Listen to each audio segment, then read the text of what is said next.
Hey guys, how are you? It's Doozy J again, back with another video, and this one is a special video today because it's a collaborative effort with Benny's Vlog. Shout out to Benny's Vlog, great channel guys. Make sure you like, subscribe and comment to all his videos. He's got some great content. So today we're going to be talking about, I know you guys are probably at home, COVID-19 and all that. You know, it sucks, you gotta quarantine, stay inside, maybe not going out and doing as much as you normally would. So, you know, a lot of you must be picking up some skills like trying some new recipes, maybe cutting your own hair, stuff like that. We're going to be talking about what you need to do when you need to change the oil in your car. Maybe you can't go to a mechanic shop. So we're going to tackle that today, and we're going to show you some of the basic steps with some simple hand tools and how you can do that today. Okay guys, so we're going to start off with the process. The first thing we're going to need to do is open the hood. So I'm going to show you guys how to do that. If you look down here, most vehicles, in this corner of the vehicle, right under the dashboard, there will be a lever. In this case, it's this one right here. So I'm just going to pull on that. And that's how you open the hood. Okay, so now that we got the hood popped, as you guys saw, we pulled the latch on the inside. The hood is going to be open, but as you can see, you can't really open it, right? So you're going to have to look here. There's going to be a latch, and you want to get that with your finger, and then you can open the hood. Get that up, get the prop rod, and there will be a spot under the hood, and you guys can see usually there will be an arrow, just as such. Indicating where you can put that prop rod. So just make sure that's secure and that's not going anywhere. Next thing what we want to do is open up the oil filler cap here. Right? Sometimes it's a little bit tight, but if that's the case, you can get a vice grip or a plier under. But in this case, it was hand done. And just open that up so that way it gives a good flow when you're draining the oil. And the next thing what we want to do is just check the oil level and see how this car is doing before we do the process. So guys, before we get into anything, I always like to have all our materials and tools laid out just so that it's easy at our convenience when we're doing the job. So basically what you're going to need for the oil change is the oil and the filter, of course. So today we're going to be working on a Toyota Corolla. It's a newer model, so it's going to be using 0W20. That's the grade of the oil. And this is only available in synthetic, so that's what we're going ahead and using today. Now a little bit about the oil. So there's two different types of oil, which is conventional and synthetic. And that's just basically the composition of the oil. You want to check your owner's manual and see what the recommendation is. And usually you want to stick to one type or the other. So if you're going with conventional, you stick to that, or synthetic, you stick with that. You shouldn't be going in between conventional and synthetic because it's not really good for the engine. You want to keep it as consistent as possible. So always check your owner's manual for the grade of the oil, the viscosity that's going to be needed. So that's there. Then of course you're going to be needing an oil filter, and this has to be changed with every oil change. It's two different types. They have the traditional spin-on, and then they have now cartridge filters, which are paper elements like this. So this is housed inside a plastic housing, which we're going to be getting at, and I'll explain a little bit more about that later. But that's your oil filter, which you're going to need for every oil change. So that's there. And then some basic hand tools. So a couple of spanners, open-ended wrenches, just like so. Typically 14, 17 millimeter size like that for the drain bolt. But again, every vehicle is different, so having a good set of these is very handy, and I'll show you about that. And then you have your ratchet handle, little extension. Say something to give you a good reach, about 6 inches or so is good. With a filter wrench. Now this Toyota here uses a special cartridge filter. So there are some notches here in this wrench, as you can see. And that's going to allow us to gain access to the filter. So I'm going to show you guys about that when we get into that. So that's there. And then sometimes with these filters, they tend to stick onto the wrench there. So keeping a good hammer comes in handy sometimes when you need to get at that. So I'm going to show you guys about that. Now, before you do any other type of work on the vehicle, you're going to need to lift the vehicle. So let's talk about that briefly. We have here a jack, some jack stands, and a wheel chock, which are essential to lift the vehicle up. Alright, so before we do the oil change, I like to examine the condition of the oil in the vehicle just to give us an idea of how this vehicle is doing in terms of its health. So the first thing we're going to do, we're going to pull the dipstick. We're going to make sure here, just to reiterate, the engine is off, the vehicle is parked on flat level land. That's the best way, and that's how we're going to get an accurate reading with the oil. So this is the dipstick here. Usually is indicated with a bright color such as yellow, and it'll be located on the engine here. We're going to pull this dipstick out and wipe it down. Okay, make sure it is fully clean before we reinsert. And as you can see here, there are 2 dots, and these indicate the oil level. So if it's at the first dot here, that is a dangerous level. It should be up at the second dot, but anywhere in between is acceptable. And I'll let you guys know what that means when we pull this out. So we're gonna pop that back in. Make sure it's all the way down when we're checking the oil. Pull that up. So 2 things we want to look at. We want to look at the color, and we want to look at the level. The color here is pretty decent. You can see that it has a brown hue to it, which is what we want to see. If it's anything that's black or sludgy, that indicates that the oil has been there for an excessive period of time, or it may be burning. Now in this case here, the oil is a pretty good color. The level is also at the right level, the second dot. If it was anywhere lower, I would suspect that the engine has an oil leak or possibly a burn. So that would be something that we would have to address. But in this case, it's normal wear and tear, and it looks pretty healthy. So we're going to go ahead and start the oil change. Okay guys, so now we've got the hood open and we've checked the oil. It's time to lift the vehicle up in the air and get started on the oil change. The first thing we're going to need to do is secure the vehicle to make sure that it's safe when we raise it up. I got here today some wheel chocks. You can get this at your local auto parts store, but if you don't have these, don't worry, you can always use a brick or something of that nature just to block the wheels from the vehicle from rolling. So we're going to go ahead and place these now. What I'm going to do is place this behind the rear wheel, so that way when we lift the vehicle up, it doesn't have a tendency to roll.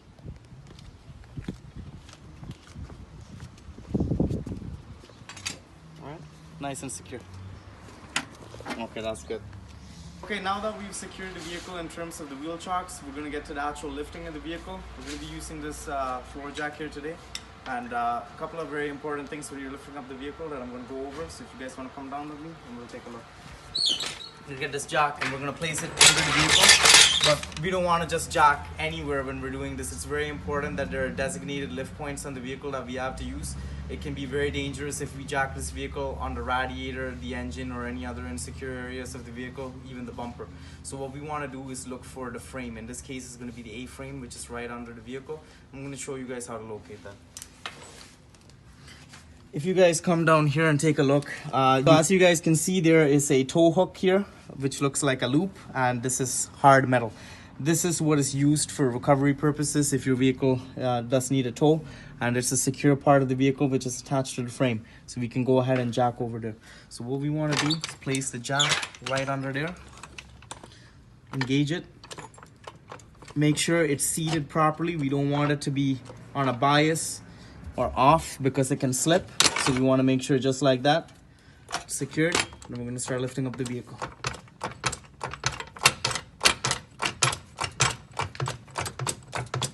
Now the floor jack does make it a lot easier, but again, if you didn't have this, you can always use the spare tire jack. Just make sure that you're not using that as the only way to support the vehicle.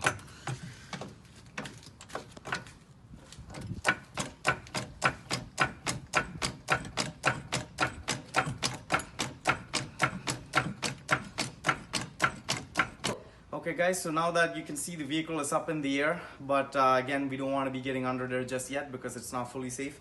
We're going to be using these jack stands today just to secure the vehicle. I'm going to show you guys how to position that. We come down here and we look at the side of the vehicle here. We can see the running board, and there is a pinch weld over there where it's reinforced, and this is where we want to be placing our jack stand. Now this is typically where you would jack up the vehicle if you had a flat tire and you had to change that. So I'll show you guys.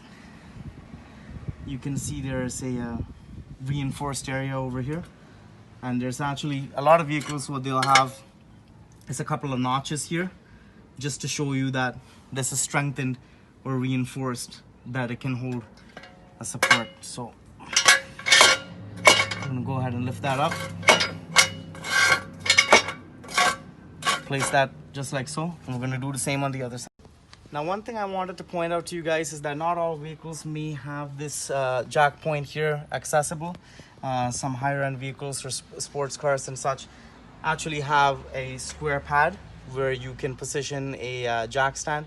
If not, then there's always the control arm, a bolt, which is right over there, which is a good choice.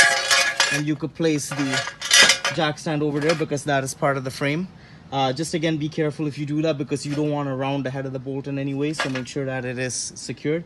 But in this case with this vehicle, because it already has this, I'm going to go ahead and put it over here.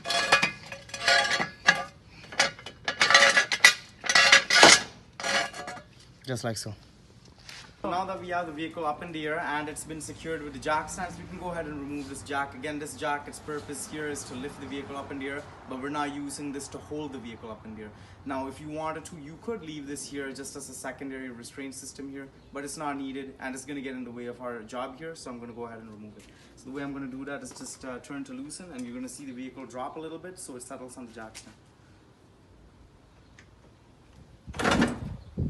Just like so. So you can see that the vehicle has dropped a little. It's lowered onto the jack stand, and we're going to go ahead and remove the jack.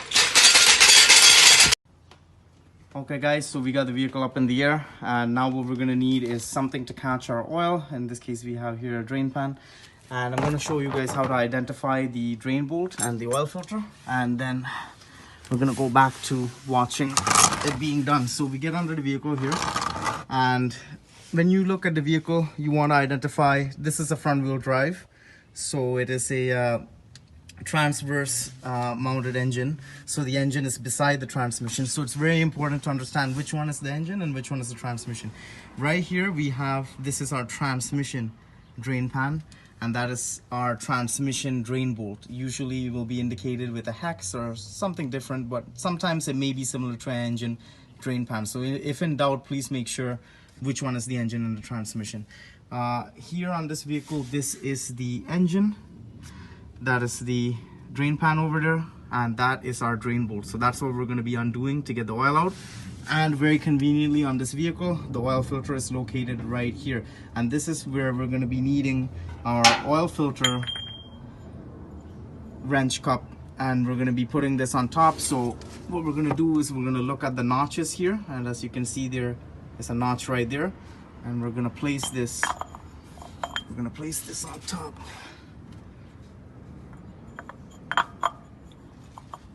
Just like so, until it's secure, just like that. And this is where, again, if you had the hammer, come in handy, just very lightly to tap it,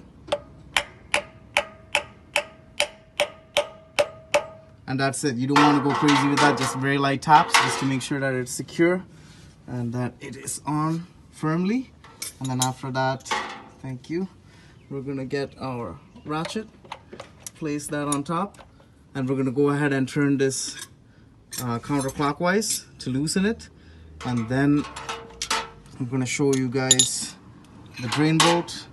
In this case it's a 14, so I'm gonna put my wrench on it just like that, and again counterclockwise, and that's gonna get it off. Okay guys, so I've got my ratchet on here, but with this it's very hard. I can't undo with my hand, just with the strength and especially the angle that I'm at under the vehicle. So what I'm going to do to help me is I have a pipe here which I'm going to use as a leverage bar. Typically the longer the length here that you have, the more leverage it's going to give you to get off something that's tough. So I'm going to slip that over the ratchet just like so. Just give me some length, and I'm pushing on it, and guys, it's tough. I'm trying as hard as I can, but again, I'm under the vehicle, so I don't have much room to work with. I got my hammer over here. What I'm going to do is I'm going to make sure that I brace it so it's completely straight. I don't want it to twist in any way. I just want to keep it as straight as possible. And with this hammer, just on the inside part of this hammer here, I'm just going to hit, and that's it. So as you can see now, what we've done is we've cracked it so it is loose, and now I can go ahead and do that. So I'm going to position now my drain pan underneath to catch the falling oil, and let's go ahead and just loosen it till it's out.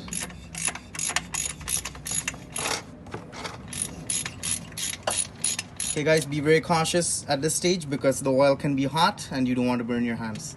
So at this point here,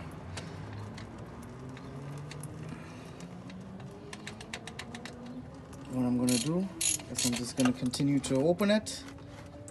The oil is coming down. Mind you, it is very hot, so be careful, and the filter is out. Okay guys, so now as you can see, we've got our filter off of the vehicle, so I can go ahead and remove the ratchet at this point. I'm going to go ahead and do that.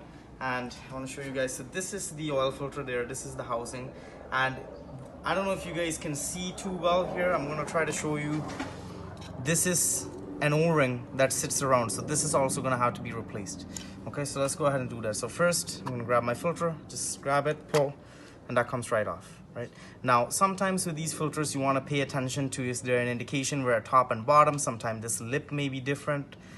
In this case, the writing here was visible on the top, so when I install the new one, I'm going to go ahead and do it the same way. So I'm going to go ahead and put that there. I'm going to go ahead and pop this off with a little flathead screwdriver. There's a little notch here. If I put this just like so, and I go like that, that's how you get that off. So that is also garbage, and this is ready to be receiving the new one. We've got our new filter here. Open it up. We're gonna go ahead and that's our new O-ring. That's the new filter there. So what we're gonna go ahead and do is just make sure you put this on, but make sure you pop it on. This one is spring loaded, so you can see that it's nice and secured. Then let's go ahead and open this up.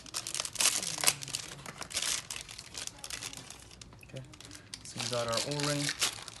What we're gonna do, we're gonna just slip that on by hand and make sure it sits in the groove. So you guys can see here there's a groove, so we're gonna go ahead and put that there. Now this rubber O-ring has a tendency to get dry and brittle and sometimes can deteriorate with the heat of the engine, so we want to give that a little bit of protection. So what we're going to go ahead and do is we're going to open up our oil here. So what we're going to do is we're going to go ahead and open that up. And you don't need much, guys, but what you're going to do is just get your finger in there and just get a little bit of oil on your finger and just run that along the O-ring. And once that's nice and lubricated, now we're ready to put this back on the vehicle. So I'll see you guys under there. Okay guys, so as you saw, we put the filter on into the cartridge, into the housing. So what we're going to do is we're going to go ahead and put this on the vehicle. So just like what you've done before, you're taking it off, now you're going to put it back on. So just make sure when you put it, it's straight. You don't want any cross threading. Cross threading is when the threads of the screw are not perfectly aligned with the receptacle, the nut, and the threads get damaged. So again, do it by hand. You don't want to use any tool right now. You just want to do it by hand just to make sure it's threading in straight and properly. And once you do feel some resistance, then you can go ahead and grab your tool and put that on, and then we can start tightening it down.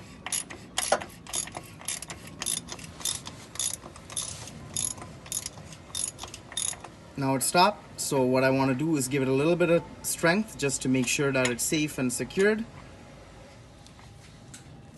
And this will just come with time, guys. With practice, you'll get that feel, but you don't want to go too crazy. You can damage it, you can over tighten. So just the right amount of strength. So what I like to do is just grab the head, grab it down here, and that's it.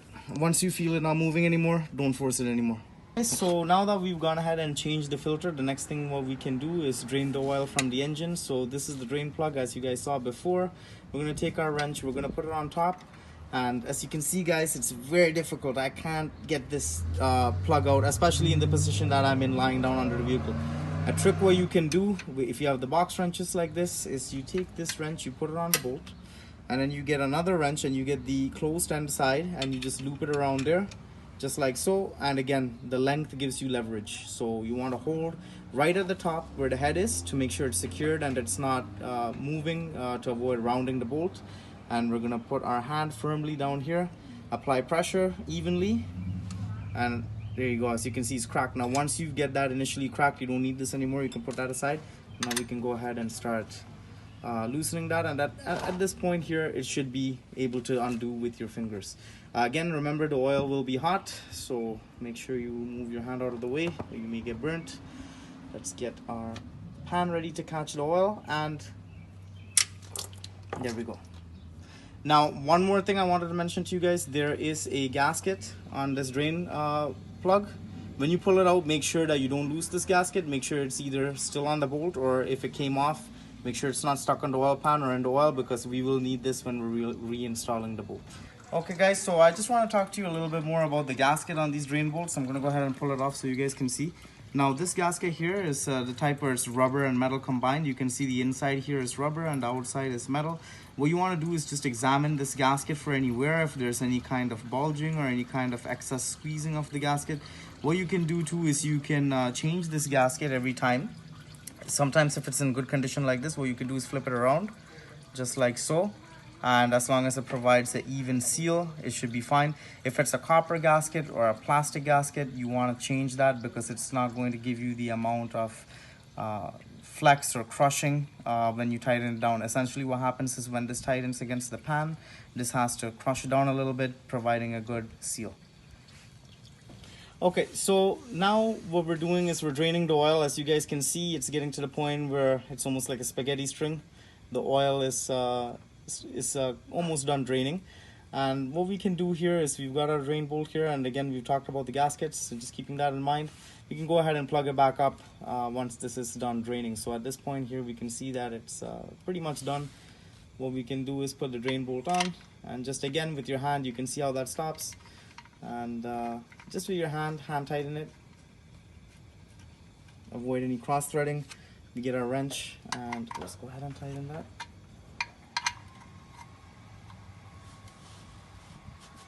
And you don't want to over tighten this again, guys. It's very easy to strip the thread. Most of these are aluminum, so they're very easy to strip. Don't use too much strength. Just feel it out, guys, with your hand. Just go a little bit, maybe a quarter pass tight. And that's it. Now what I like to do is get a rag and just wipe off any excess oil, because when we start the vehicle we want to check for leaks, and it's going to make it easier to see if there's any leakage if we wipe this dry now. So we're going to wipe the filter housing, wipe the drain bolt, and we're done down here.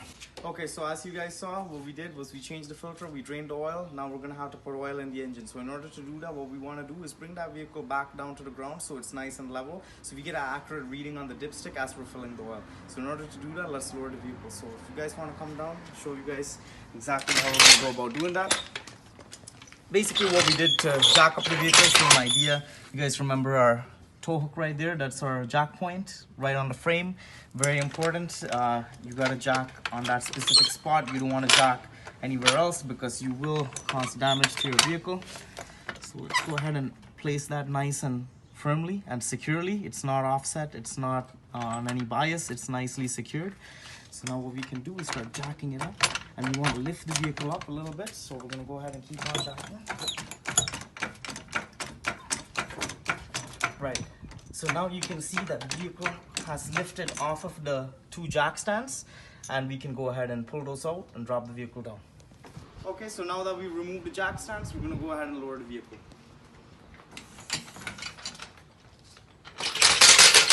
Okay, so now we're ready to fill the oil in the engine. So what I've done is I've taken the funnel and I've dropped that right into the oil filler. If you want to get a closer look, guys, right over here, I'll show you. Remember that cap that we removed? This is the cap here. We removed that. And just another thing I wanted to point out here. If we look at this cap, usually it will tell you the grade of oil that's acceptable for the engine. So here you have 520 or 020. So those are the oils that are acceptable for this engine. So just in case you guys were wondering, I know earlier I said you can refer to your owner's manual, but sometimes it'll be indicated on the cap just as such. So now here with this engine here, it's a 4-cylinder engine. And for the exact specs of how much oil that the engine can take, you could look it up online, or again, the owner's manual should tell you. Just as a rough estimate here, I'm going to start off with about 4 liters of oil, and then check the dipstick and keep adding as necessary. It's always good to underfill because you can add, but it's not good to overfill, because then it's going to be difficult to remove from the bottom of the vehicle again. So here we have, this is a 5-liter jug of oil. So of course that's going to be way too much if we put that all in. So we're not going to be doing that. This jug is kind of convenient because what they've done on the side here is they've given you somewhat of a gauge to get an idea of the oil level. You can use that. So again, if I'm putting 4 liters, I'm going to bring it up to 1, or maybe I'll do 3.5 and keep it at 1.5, and we'll check it as we go. Let's go ahead and add the oil in. Just take your time, guys. You don't want to be spilling it or anything like that. Just take it easy and add the oil, and we'll be checking it as we go.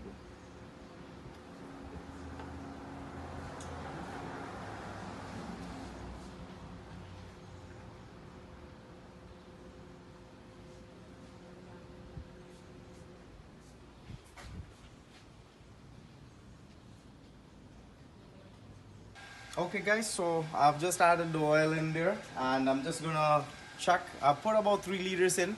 I know it's gonna be short, but I just want to get a gauge of where I'm at. So what I'm gonna do is pull the dipstick out, and at this point I don't want to even look at it. I just want to wipe it down so that way I get a nice fresh indicator and put it back in.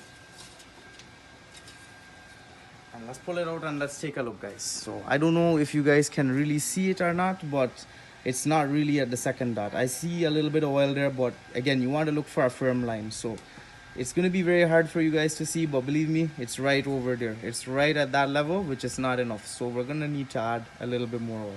So I'm going to go ahead and do that now. Okay guys, so I've added a little bit more oil in there, and I'm going to check the level again. And again, remember, it's better to underfill than overfill at this point here. So I'm going to pull it up, and as you can see, the oil is right at the second line. It's actually a little bit above, which is good. So what's happening here now, again, you guys have to keep in mind when you're pouring the oil in, it does take a little bit of time for that oil to reach the bottom of the oil pan. That's where the dipstick is measuring from, right at the bottom. So it does take a little bit of time, so be patient with that. Give it a few minutes just to settle in before you do check the oil, so you get a little bit of accurate reading. Now, to get a truly accurate reading, what we're gonna do is we're gonna go ahead and start up the engine at this point. At that time, we can also check for leaks, and after that, we'll get a true reading once the oil has circulated through the engine of where the level is at. So we're gonna go ahead and do that now. So what I'm gonna do, I'm gonna take off my funnel here and put back on my oil cap. Very important. We don't wanna run the engine without that on. So let's go ahead and make sure that's nice and tight, and make sure this is in. And now we can go ahead and start the engine.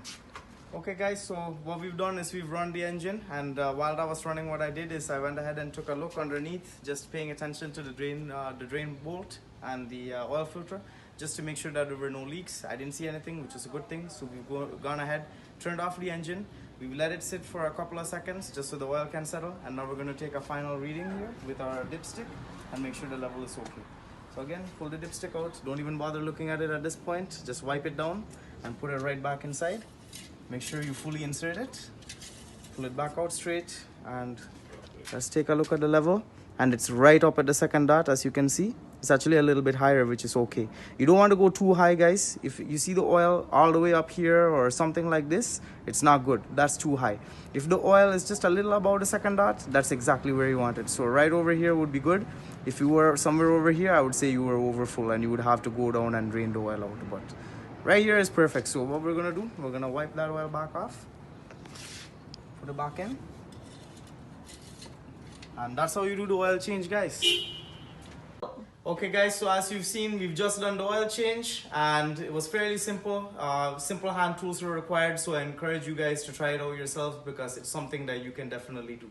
Now, one thing I do want to make sure that I point out is that after you've completed the oil change, it's a good idea to record the mileage of your vehicle and check how long the oil is rated for. Synthetic oil is typically about 8,000 kilometers, but please check with the manufacturer and see when you're due for your next oil change.